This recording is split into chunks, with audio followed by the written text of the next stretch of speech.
ala asrofil anbiya wal mursalin wa ala alihi wa sahbihi wa man tabi'ahum bi ihsan ila yaumiddin, amma ba'd. Segala puji bagi Allah Azza wa Jalla yang telah menciptakan alam semesta beserta isinya. Hanya kepadanya kita meminta pertolongan baik dalam urusan agama maupun dalam urusan dunia. Salawat dan salam semoga selalu tercurahkan kepada Nabi besar kita, Nabi Muhammad SAW, dan semoga salawat tersebut tersambung kepada keluarga beliau, para sahabat dan orang-orang yang mengikuti jejak beliau sampai akhir zaman. Allahumma amin. Alhamdulillah, dengan nikmat dan rahmat Allah Azza wa Jalla kita bisa bertemu kembali dalam kajian online bersama Ustaz kita, Ustaz Firanda dari Jawa Ta'ala.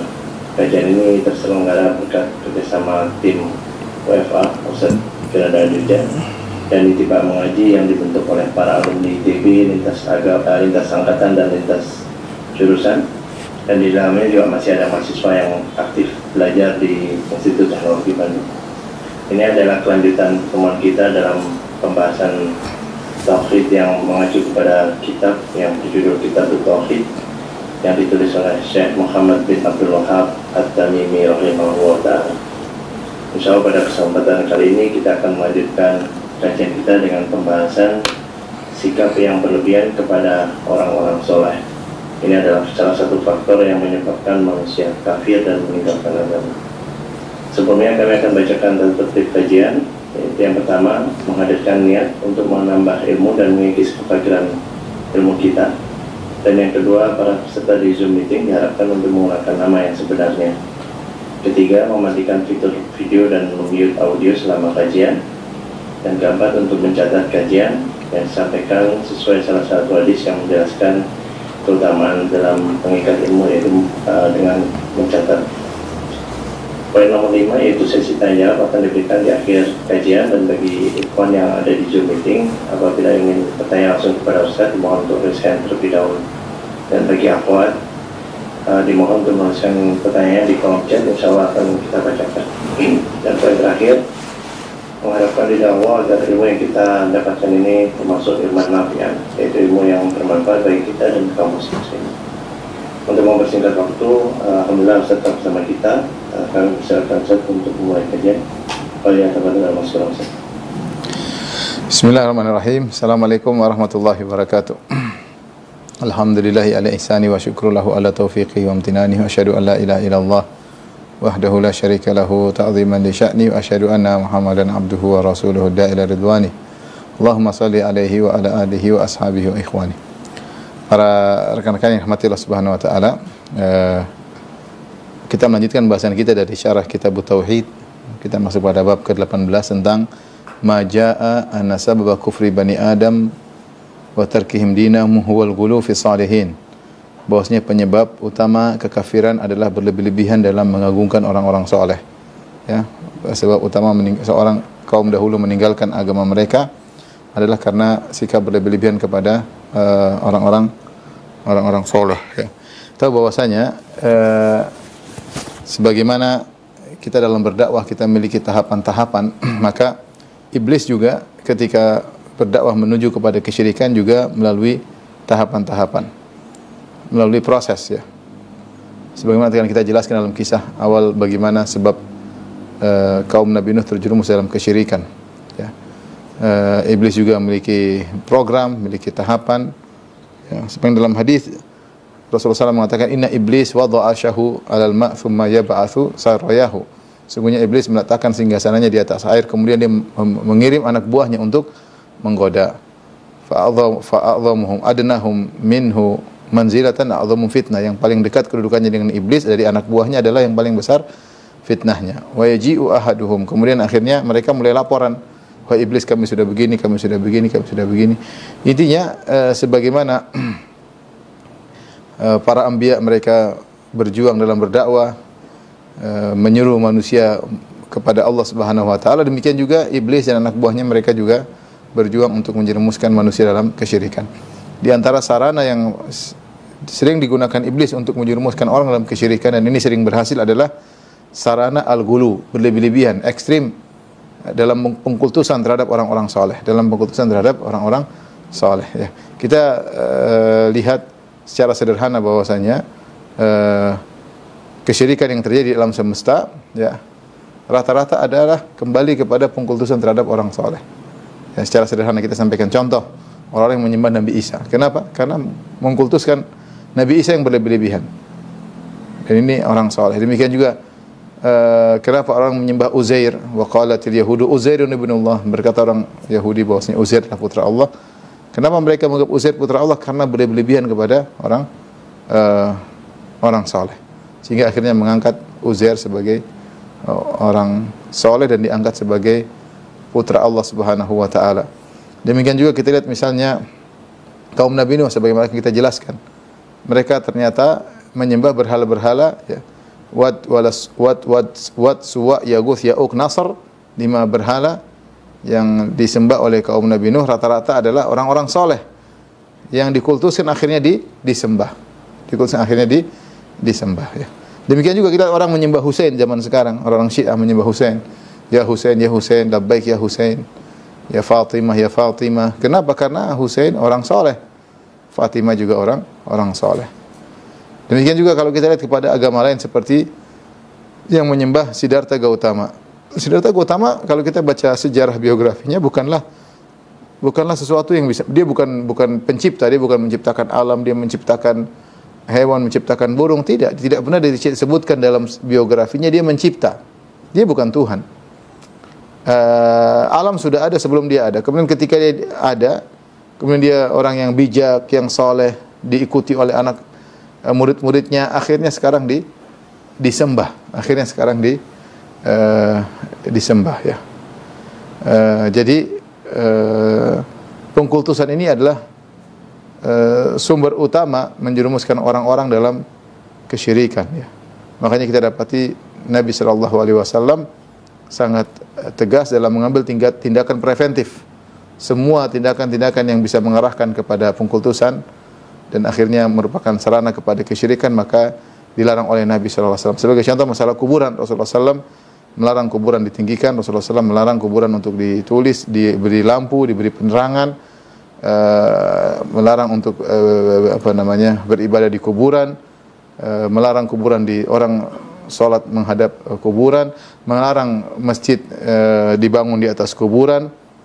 Ini semua tidak lain adalah untuk tindakan preventif agar tidak terjadi pengkultusan terhadap penghuni kubur dan lama-lama akhirnya disembah. Ini mukaddimah yang intisari daripada bab yang akan kita bahas, bahwasanya sebab utama Bani Adam kufur kepada Allah, terjerumus dalam kesyirikan, meninggalkan agama mereka adalah al-ghulu fi salihin, berlebih-lebihan terhadap orang saleh. Dalam bab ini Syekh Muhammad bin Wahab rahimahullah membawakan beberapa dalil, di antaranya dalam surat An-Nisa kata Allah Subhanahu wa taala, ya ahlal kitabi la taghlu fi dinikum, wahai ahlul kitab janganlah kalian ekstrim berlebih-lebihan dalam agama kalian. Wala taqulu 'ala Allah illal haq, dan janganlah kalian mengucapkan tentang Allah kecuali kebenaran. Innamal masihu Isa bin Maryam rasulullah. Isa bin Maryam itu hanyalah seorang rasul. Wa kalimatu alqaha ila Maryam wa ruhum min. Isa itu adalah Allah ciptakan dengan kalimat yang Allah lemparkan kepada Maryam dengan kun fayakun, dan ruh dari ruh-ruh yang Allah ciptakan. Jadi di antara kaum yang pernah terjerumus dalam kesyirikan adalah ahlul kitab, karena sifat gulu, ya, sifat al-gulu. Jadi al-gulu itu berlebih-lebihan, pengkultusan, ya, terhadap orang soleh sebab kesyirikan. Allah Subhanahu wa taala berfirman, ya ahlal kitabi la taghlu fi dinikum. Wahai ahlul kitab, janganlah kalian berlebih-lebihan dalam agama kalian. Ahlul kitab maksudnya ada dua, yaitu al-Yahud dan Nasara, Yahudi dan Nasara. Mereka disebut dengan ahlul kitab karena mereka pernah diturunkan kepada mereka Alkitab, ya. Yahudi maksudnya diturunkan kepada mereka Taurat, dan Nasara pernah diturunkan kepada mereka Injil. Allah memanggil mereka dengan istilah ahlul kitab kata sebagian ulama, sebagai bentuk sindiran kepada mereka agar mereka kembali kepada ajaran yang benar. Mereka dahulu memiliki Taurat dan mereka memiliki Injil, tapi mereka rubah isi dari Taurat dan Injil tersebut. Ya ahlal kitabi la taghlu, perhatikan, jangan ekstrim, jangan berlebih-lebihan dalam agama kalian.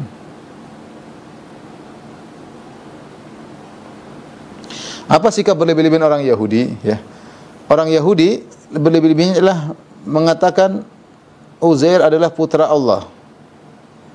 Uzair adalah putra Allah.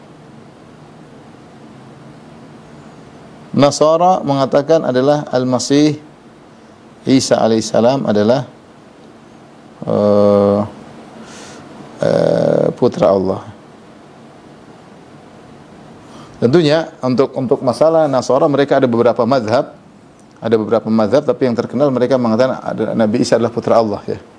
Tapi sebenarnya orang Nasara ada Allah sebutkan dalam Al-Qur'an ada 3 model, ya, 3 model Nasara, ya. Nasara yang pertama yang menganggap, yang menyatakan Allah adalah Isa.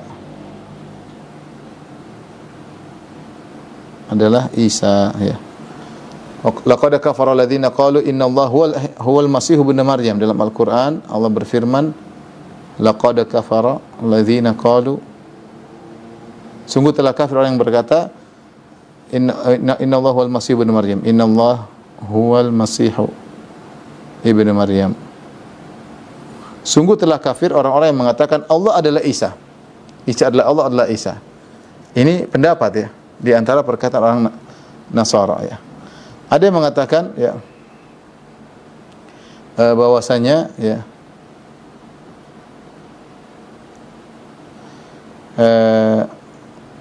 Isa adalah satu dari yang 3. Trinitas maksudnya. Yaitu ada Tuhan Bapa, Tuhan Anak, sama Tuhan Ruhul Kudus. Allah juga sebutkan dalam Al-Qur'an, kata Allah Subhanahu wa taala, laqad kafara alladziina qalu ya innallaha tsalitsu tsalatsa. Sungguh telah kafir orang yang mengatakan Allah satu dari yang 3, ya. Sungguh kafir yang menyatakan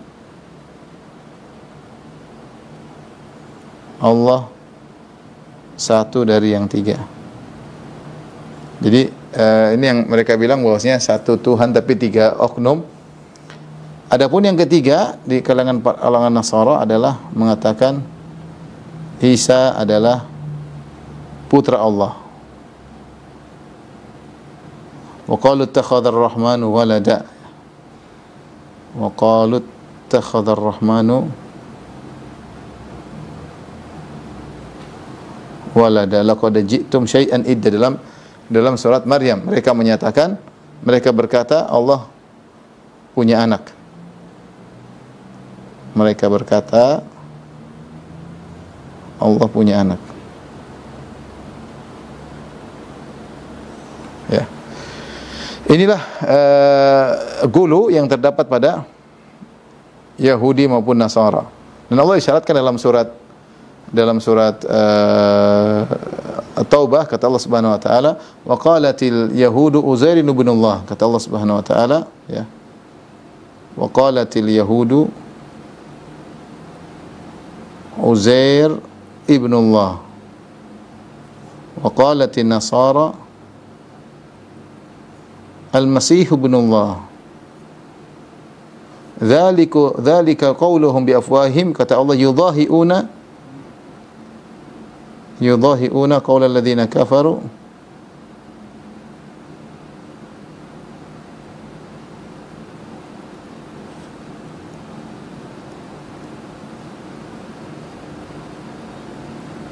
min qabl. Perhatikan, kata Allah Subhanahu wa taala, orang Yahudi berkata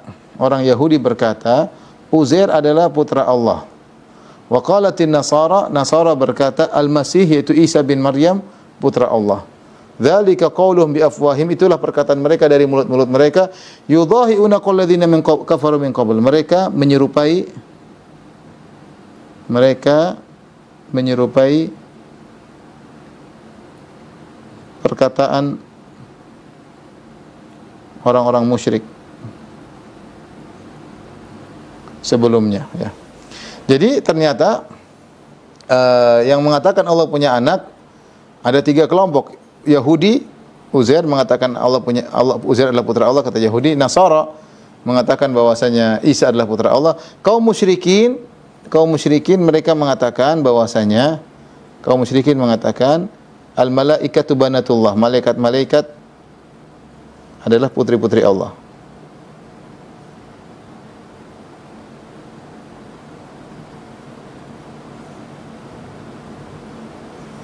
Dan menyatakan Allah punya Tuhan, punya anak itu sudah perkara, bukan perkara yang baru. Kalau kita baca sejarah Yunani kuno, bukan Yunani, ketika mereka berbicara tentang ketuhanan, tentang dewa-dewa mereka tinggal di Gunung Olympus misalnya, mereka mengatakan bahwasanya dewa-dewa punya anak, ya. Seperti mereka mengatakan misalnya Hercules adalah putra dewa Zeus dan macam-macam, ya. Dan macam-macam. Inilah bentuk dari gulu, yaitu pengkultusan terhadap makhluk sehingga diangkat derajatnya sampai pada derajat Tuhan. Di antaranya mengatakan bahwasanya Tuhan punya anak. Tentunya kalau Tuhan punya anak repot, berarti anak tersebut sama seperti Tuhan, ya. Jika Tuhan punya anak, gampangannya, jika Tuhan punya anak, maka anak tersebut seperti bapaknya. Sudah jelas itu. Berarti kalau seperti bapaknya, berarti Tuhan tidak esa lagi. Nanti lama-lama punya cucu, punya macam-macam. Makanya dalam Al-Quran kata Allah Subhanahu wa taala, "Qul in kana lirrahmani walad." Qul in kana lirrahmani waladun fa ana awwalul abidin. Di antara satu tafsiran, katakanlah wahai Muhammad, katakanlah jika Ar-Rahman punya anak, yaitu Allah,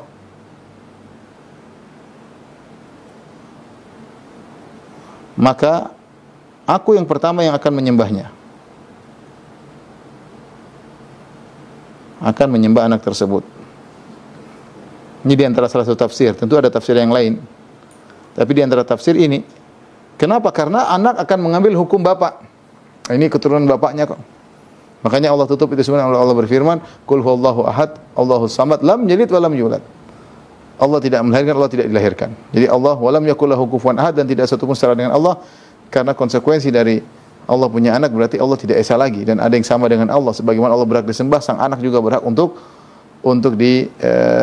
disembah. Ya, ini adalah larangan Allah kepada orang-orang Yahudi, Nasara, di mana mereka melakukan gulu, yaitu ekstrim atau pengkultusan terhadap orang-orang soleh. Mungkin coba kurang besar ya, di foto.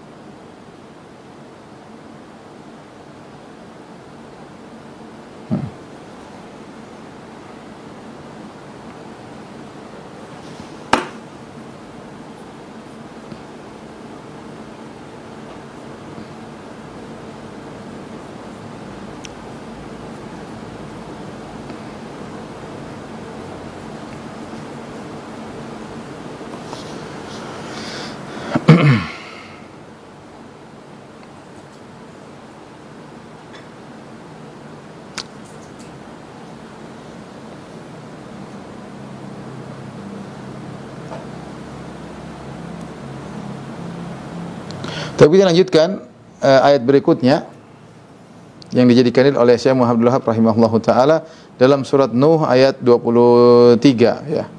Kata Allah Subhanahu wa taala, "Wa qalu la tadharunna alihatakum wa la tadharunna waddan wa la suwa'an wa la yaghutha wa ya'uqa wa nasra." Kita tulis ayatnya ya. Sekarang kesyirikan pada kaum Nuh. Pada kaum Nuh alaihissalam. Allah Subhanahu wa taala berfirman, "Ya qalu la tadharunna alihatakum wa la tadharunna waddan wa la suwa'an wa la yaghutha wa ya'uqa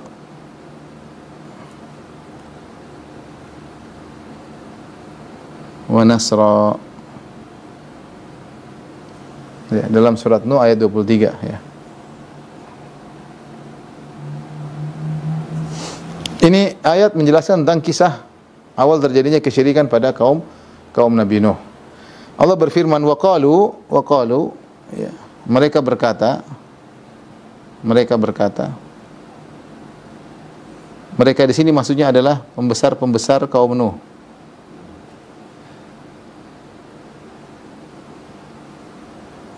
Mereka saling memerintahkan. Apa perkataan mereka? La tadharunna alihatakum. Jangan sekali-sekali kalian meninggalkan sembahan kalian. Jangan sekali-kali meninggalkan Tuhan-Tuhan kalian.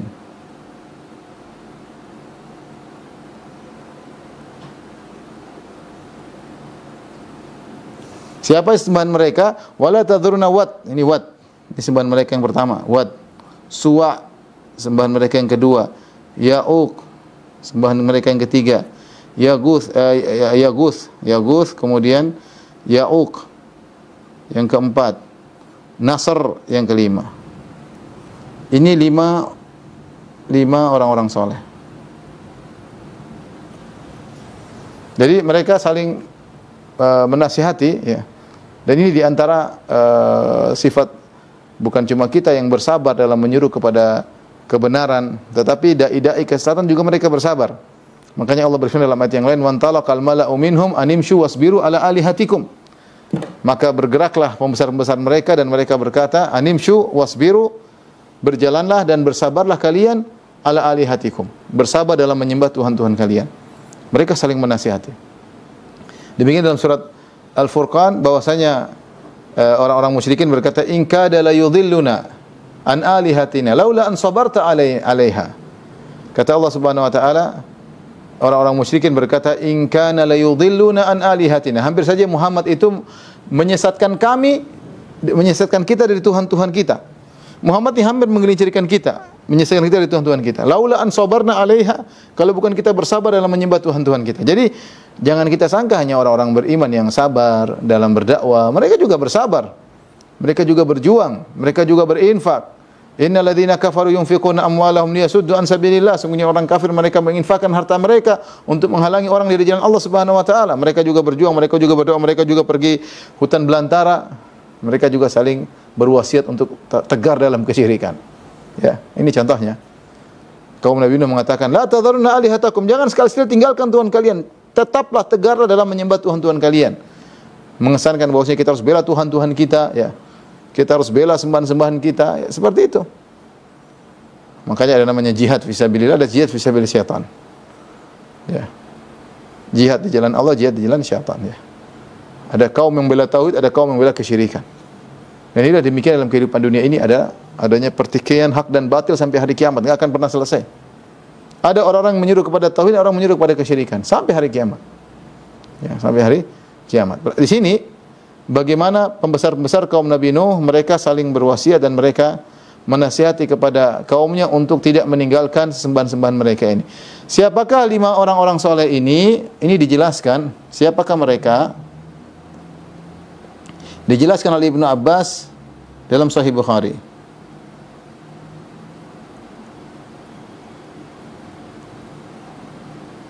Dalam Sahih Bukhari. Kata Ibnu Abbas radhiyallahu taala anhuma, haula'i asma'u rijalin salihin min qaumi Nuh. Kata Ibnu Abbas, mereka ini 5 orang ini, Wad, Suwa, Yaguth, Ya'uq, Nasr adalah nama-nama orang soleh di zaman Nabi Nuh, yaitu sebelum Nabi Nuh diutus. Mereka ini adalah orang-orang soleh. Falamma matu, tatkala mereka meninggal dunia, ini orang-orang soleh, rajin-rajin beribadah, rajin berzikir. Auha syaitan, ya, ila qaumihim anin sabu fi majalisihim allati kanu yajlisuna fi ansaba. Datang syaitan, dan syaitan tidak langsung menyuruh kepada kesyirikan, tapi syaitan pelan-pelan, syaitan menyuruh mereka untuk membangun patung-patung, ya, sebagai untuk mengingat mereka, untuk memotivasi mereka dengan dibangun patung tersebut, ingat tentang jasa mereka, bagaimana dakwah mereka, di antaranya termotivasi untuk melakukan ibadah. Ini pertama kali. Jadi syaitan tidak langsung menyuruh bangun patung sembah mereka. Kalau seperti itu tidak akan. Kenapa? Karena ilmu tauhid masih tersebar. Caranya pertama dengan berbuat bid'ah. Bertahap. Saya bilang tadi, kenapa? Bukan cuma kita yang berdakwah dengan bertahap, syaitan pun berdakwah bertahap. Bukan cara para anbiya, para nabi yang berdakwah dengan tahap, iblis pun berdakwah dengan bertahap. Pertama kali tidak langsung suruh disembah, tapi caranya disuruh bikin patung, wasammuhum bi asma'ihim, dan namakan patung tersebut dengan nama-nama orang saleh tadi. Dibuatlah patung Wat, Suwa, Yaguth, Ya'uq, Nasr. Kemudian patung tersebut dibuat di tempat majelis mereka, biasanya majelis ilmu, majelis zikir, majelis ibadah, pas. Dan tidak disembah sama sekali. Falam tu'bad, ketika itu belum disembah. Hatta idza halaka ulaik wa nusiyal ilmu ubidat. Sampai ketika akhirnya orang-orang yang membangun patung pertama kali tadi, yang niatnya untuk sebagai zikra, sebagai kenangan, sebagai motivasi, ya, ternyata mereka meninggal, muncullah cucu-cucu mereka yang tidak paham tentang awal tujuan pembangunan patung-patung ini. Wa nusiyal ilmu, dan ilmu dilupakan, ilmu tauhid dilupakan, fa ubidat, akhirnya patung-patung tersebut disembah. Ya, jadi tentang proses, ya, proses syaitan dalam menggelincirkan manusia.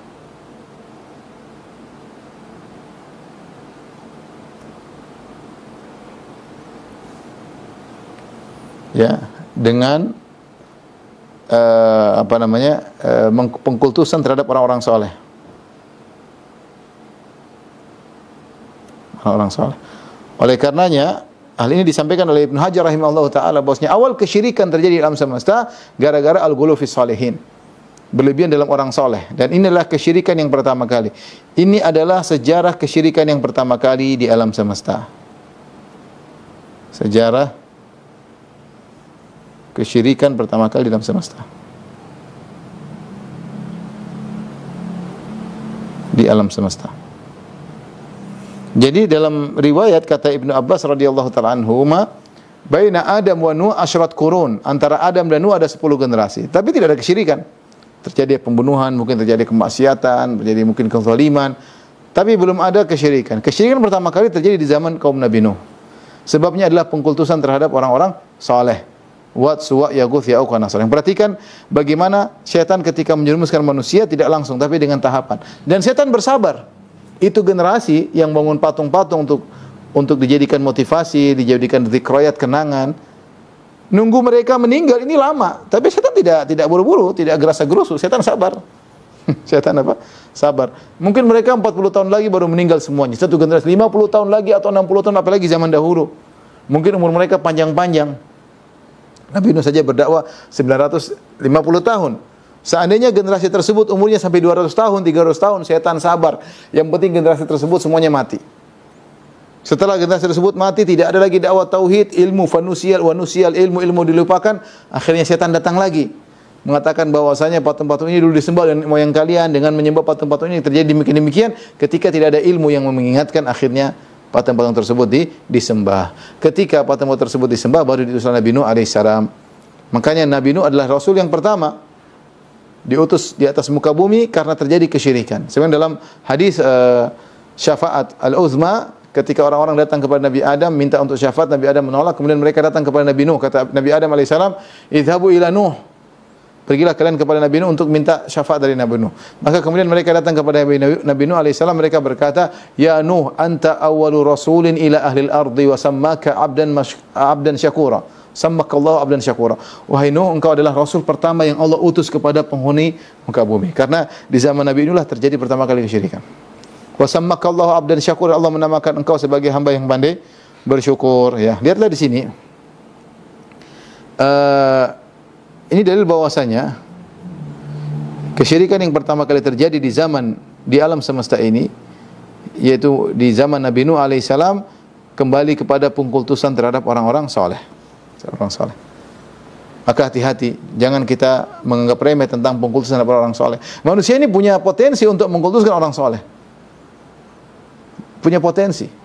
Kagum terhadap orang saleh. Apalagi orang saleh tersebut sudah meninggal, lebih lagi dikagumi. Kalau masih hidup sudah dikultuskan, apalagi setelah meninggal dunia. Setelah meninggal dunia. Oleh karenanya tadi saya sebutkan, ya, kita sebutkan ya, contoh-contoh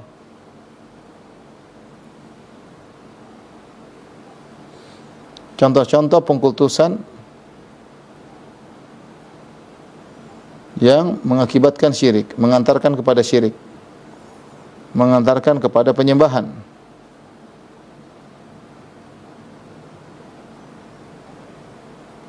Tadi sudah kita sebut, pertama kaum Nuh. Tadi ada Wad, Suwa, Yaguth, Ya'uq, Nasr. Ya, kemudian kita sebut tadi Yahudi dengan Uzair, ya. Kalau Nuh tadi Wad, Suwa, Yaguth, Ya'uq, Nasr, dikultuskan Yahudi. Kemudian Nasara adalah Nabi Isa, Al-Masih, Nabi Isa. Kemudian juga Bunda Maria juga disembah. Saya lihat zaman sekarang ada yang membuat patung Bunda Maria dan disembah. Ya, makanya kata Allah Subhanahu wa taala, "Mal Masih ibnu Maryam illa rasulun qad khalat min qablihi rusul." Ya. Wa ummuhu siddiqah kana ya'kulani ta'am. Kata Allah Subhanahu wa taala, tidaklah Nabi Isa alaihissalam kecuali hanyalah seorang rasul yang telah berlalu sebelumnya rasul-rasul sebelumnya. Wa ummuhu siddiqah, dan ibunya adalah seorang wanita yang sangat jujur. Kana ya'kulani ta'am, keduanya makan makanan. Allah menjelaskan bahwasanya Nabi Isa dan ibunya tidak pantas untuk disembah. Ya. Tapi akhirnya disembah. Kenapa? Karena pengkultusan terhadap Nabi Isa, ya. Dan pengkultusan terhadap Maria disembah akhirnya. Di antara contoh penyembahan terhadap orang soleh, seperti tadi kita katakan, kaum musyrikin. Di antaranya mereka mengatakan malaikat adalah putri-putri Allah. Di antaranya juga kaum musyrikin, selain menyembah malaikat, mereka juga ada Uzair, ya. Kaum musyrikin juga, bukan Uzair, ada namanya kaum musyrikin, mereka selain Lata dan Uzza, Lata, ya. Contohnya adalah Lata. Lata ini kata Ibnu Abbas radhiyallahu anhu dalam Sahih Bukhari, kana yalitu sawiqa lil hujjaj.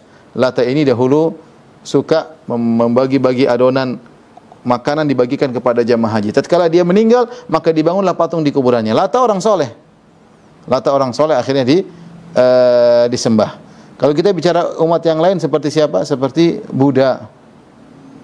Ya. Buddha yang menyembah Siddhartha Gautama, yang dia akhirnya pada asalnya dia bukan Tuhan. Ya.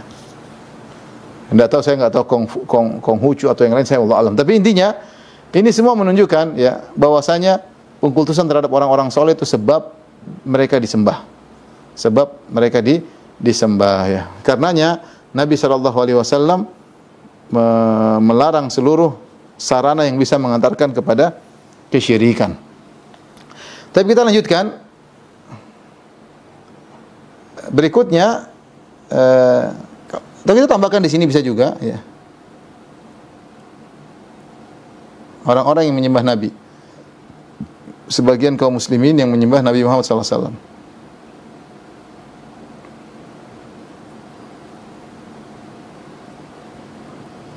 Yang menyembah Nabi. Menyembah Nabi artinya berdoa kepada Nabi SAW, minta kepada Nabi SAW, istighosah kepada Nabi setelah Nabi meninggal dunia. Demikian juga yang menyembah wali-wali, kita boleh tambahkan lagi. yang beristighosah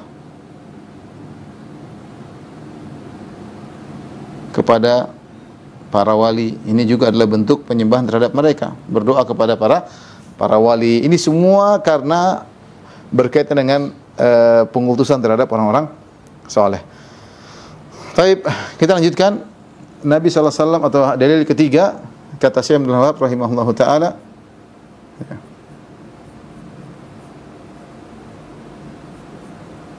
la tutruni kama atratin nasara.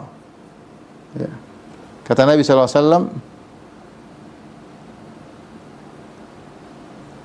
la tutruni kama atratin nasara Isa bin Maryam. Innama ana abdun faqulu Abdullah wa rasuluh.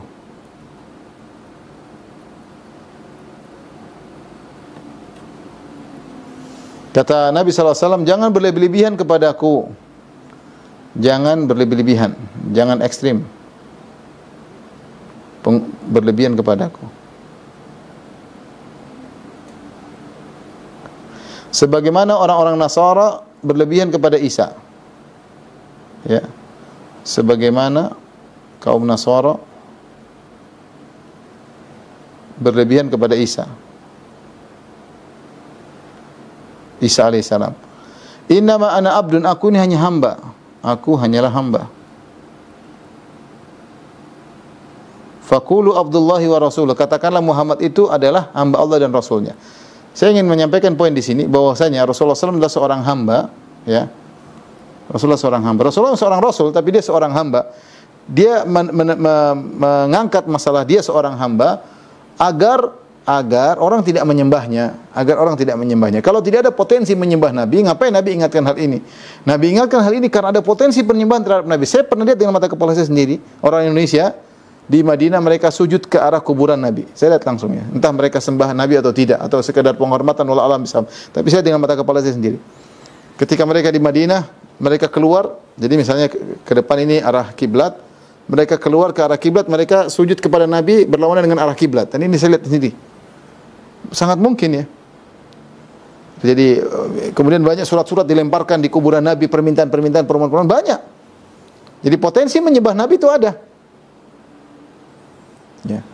Maka Nabi mengingatkan, jangan kalian berlebihan kepada aku karena aku adalah hanya seorang hamba. Apa bukti Nabi seorang hamba? Buktinya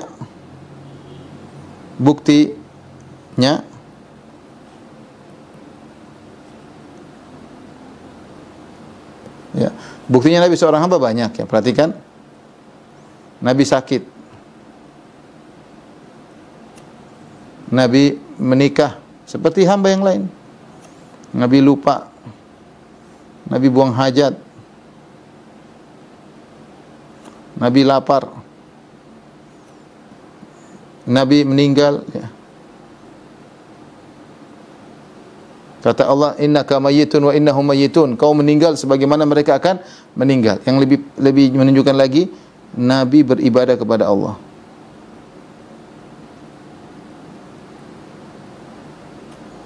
Nabi beribadah kepada Allah Subhanahu wa taala.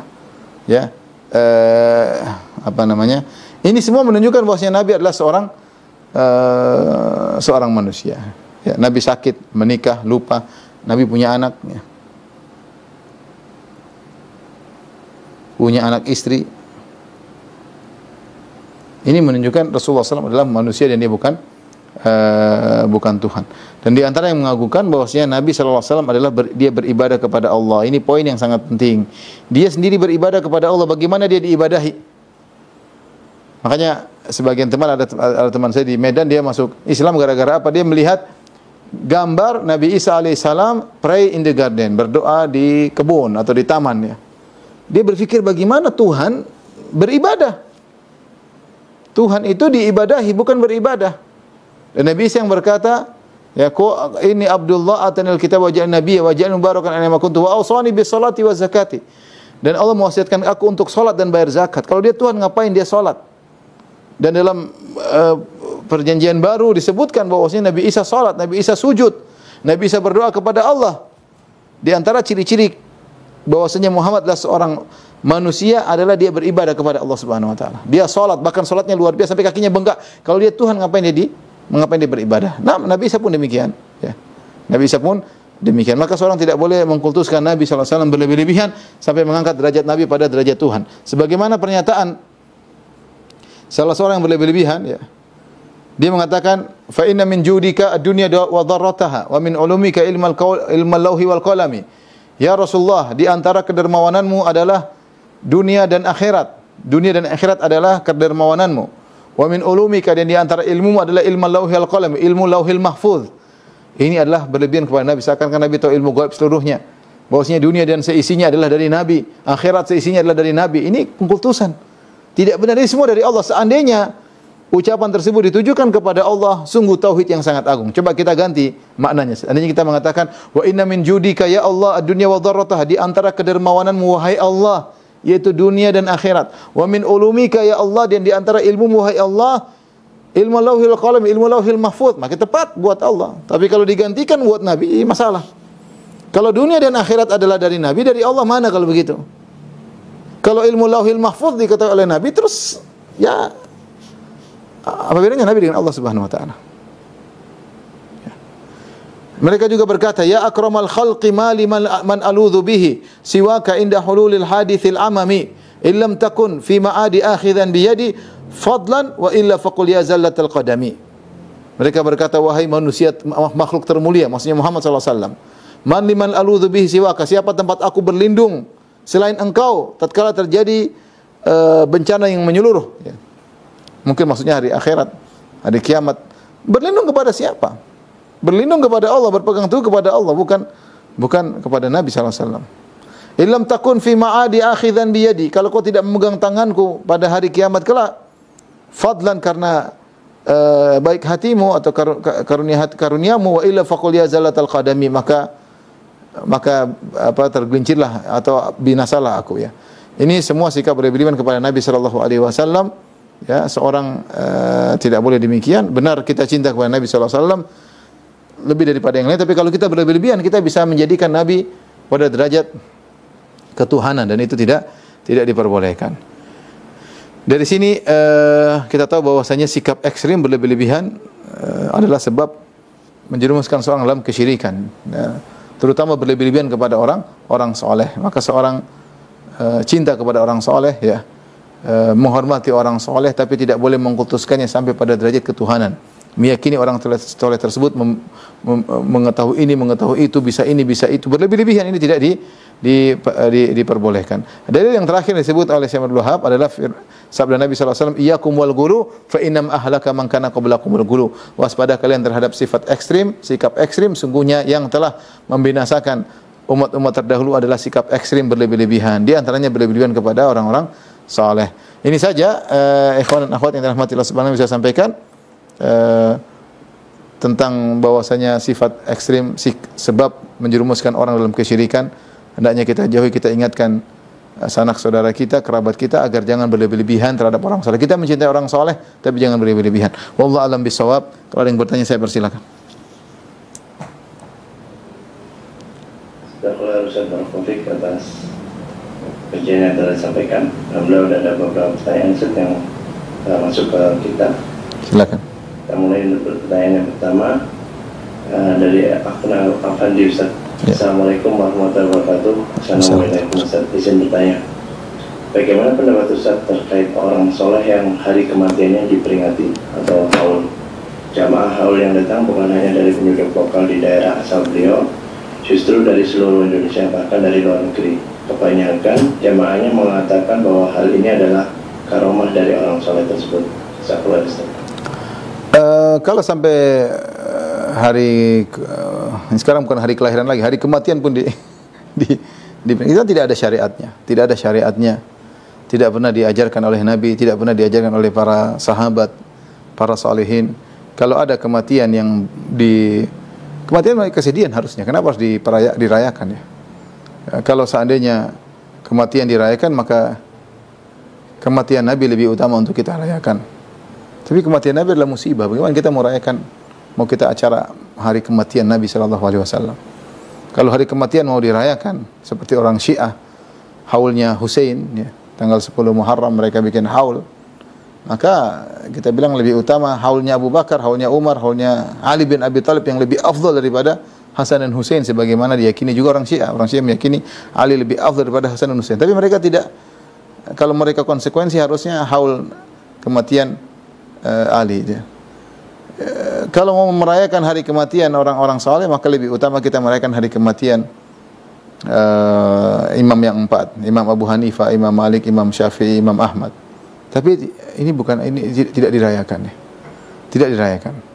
Kalau kita merayakan hari haul, maka kematian para sahabat yang meninggal dalam medan pertempuran di perang Badar, perang Uhud, perang Khandaq lebih utama untuk kita rayakan.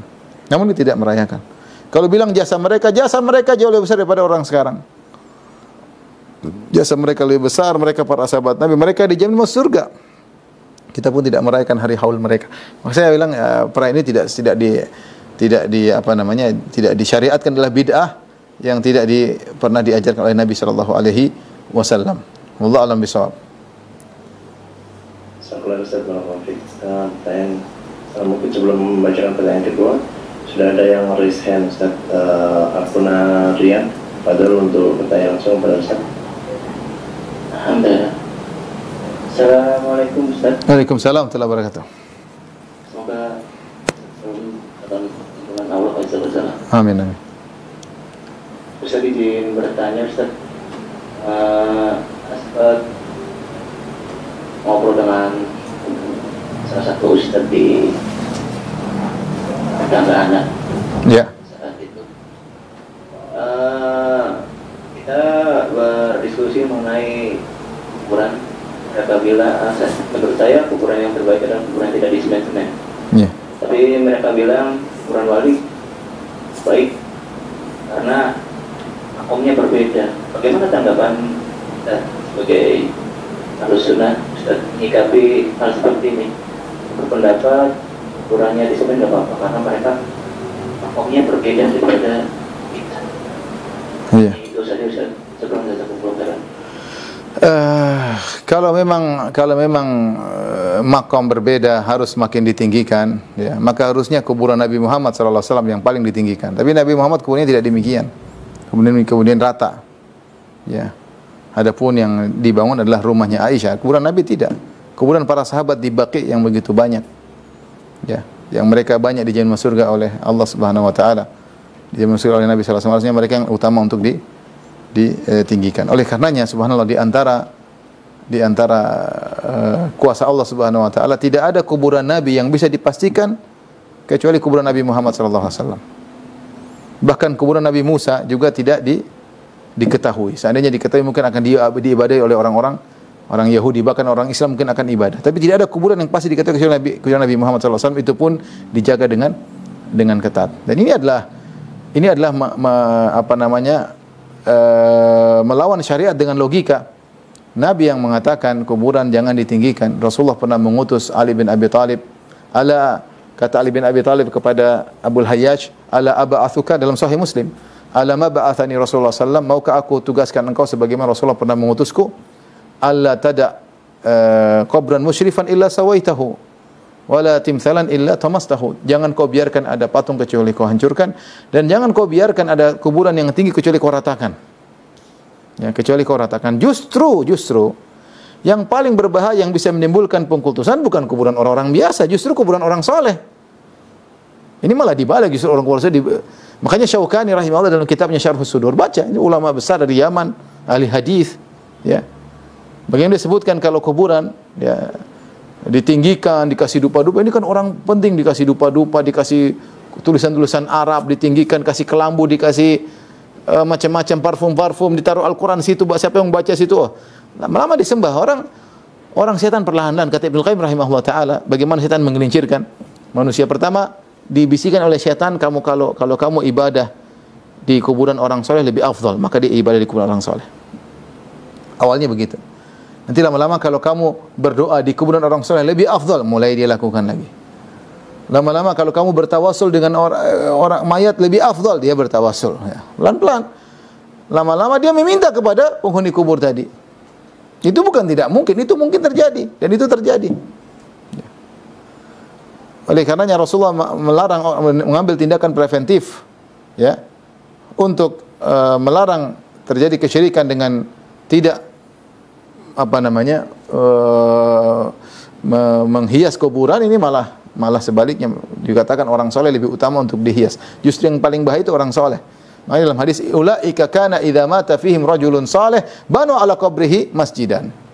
Ketika Ummu Salamah pulang dari Habasyah, dia cerita kepada Nabi, ya Rasulullah, kami melihat di sana ada gereja-gereja dan ada patung-patung orang saleh. Nabi berkata, ulaik, mereka itu, idza mata fihim rajulun saleh, kalau ada orang saleh meninggal, banu ala qabri masjid, maka dibangunlah masjid di atas kuburannya, itu di atas gereja di atas kuburannya. Itu kebiasaan orang Yahudi Nasara. Makanya Nabi sebelum meninggal dia berkata, laknatullah ala Yahudi wa Nasara ittakhadhul qubur anbiya masajidah. Allah melaknat Yahudi dan Nasara menjadikan kuburan-kuburan nabi-nabi mereka sebagai masjid, ya. Jadi kita bilang justru seharusnya kalau kita mau katakan justru orang soleh yang sebaiknya sangat sederhana.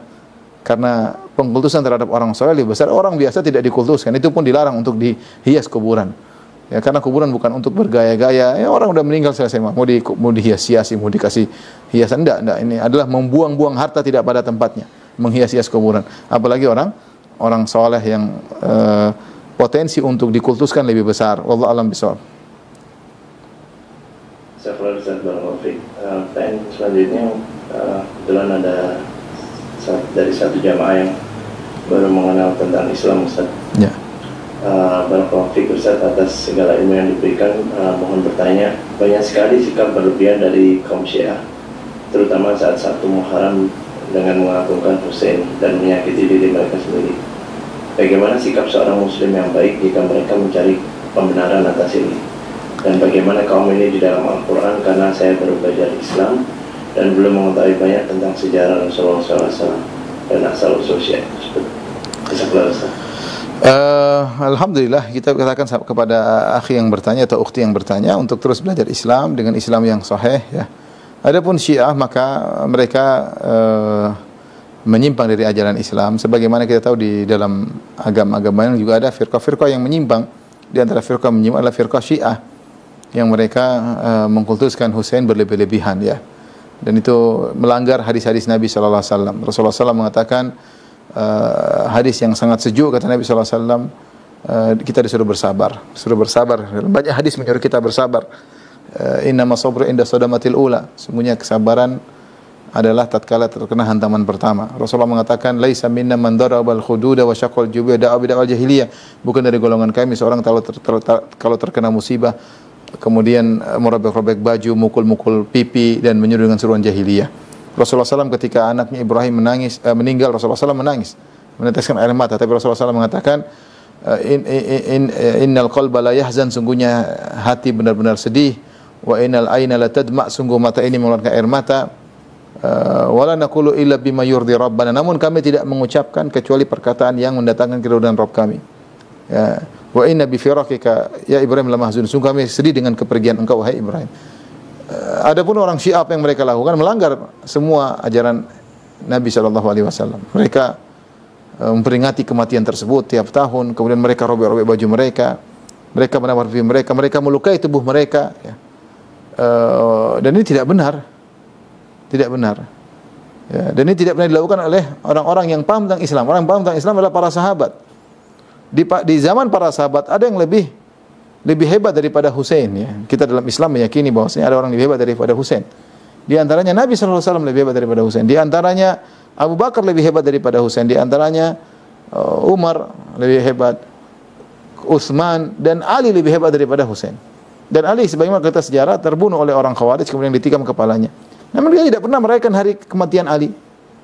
Dia tidak pernah merayakan hari kematian Umar yang ditikam oleh Abu Lu'lu' al-Majusi. Tidak pernah juga. Memang musibah menimpa umat Islam.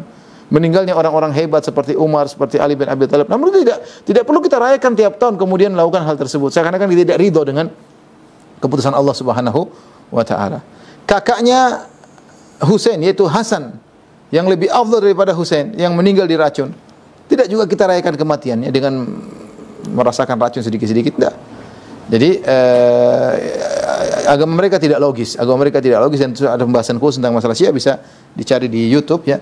Bagaimana orang Syiah mereka mengkultuskan Husain berlebih-lebihan. Kalau mereka di Ka'bah mereka ya Husain ya. Ya Ali, ya Ali, ya Fatimah, ya gitu. Ya kita bilang ya Allah, kalau kita ya Allah. Ya. Apa bedanya orang Nasara ya Isa, enggak ada bedanya. Maka itu bukan dari Islam, maka hendaknya ditinggalkan. Wallahu a'lam bishawab. Ada pertanyaan dari peserta Zoom Ustaz dari akun Abzar Luqman. Padahal akun Abzar untuk pertanyaan langsung. Bismillahirrahmanirrahim. Assalamualaikum Ustaz. Mudah-mudahan Ustaz diberi banyak usia dan kesehatan. Amin. Saya mau nanya tentang masalah tentang pengagungan seorang Ustaz gitu. Apakah kita boleh mencium tangannya, kemudian kita minta keberkahan dari dia? Ya itu Ustaz. Terima kasih Ustaz. Allah.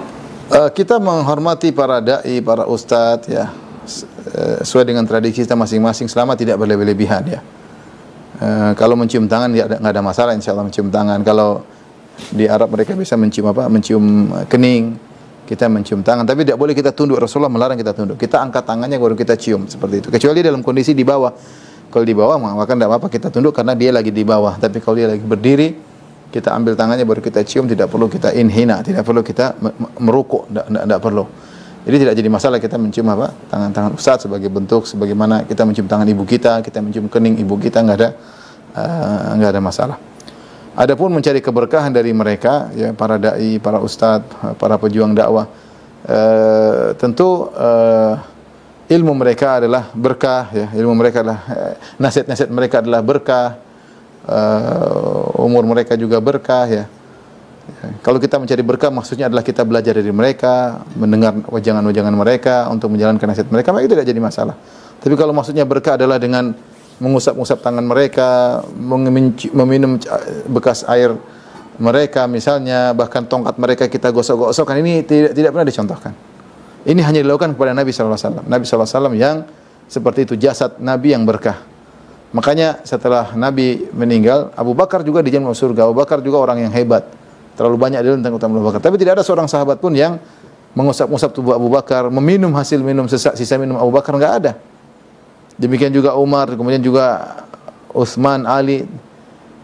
Tidak ada seorang sahabat pun yang datang kepada Umar atau Utsman atau Ali kemudian meminta berkah mereka. Beda ketika Nabi, kalau mereka datang kepada Nabi, mereka minta berkah dari Nabi SAW ya. Mereka sengaja menyentuh Nabi SAW. Nabi sengaja membagikan rambut Nabi SAW. Tidak ada Abu Bakar potong rambut bagi-bagi rambutnya, enggak ada. Karena Abu Bakar bukan Nabi. Oleh karenanya Nabi kalau buang ludah para sahabat rebut-rebutan disebutkan. Nabi buang ludah, mereka ambil, mereka usapkan ke tubuh mereka. Karena itu Nabi.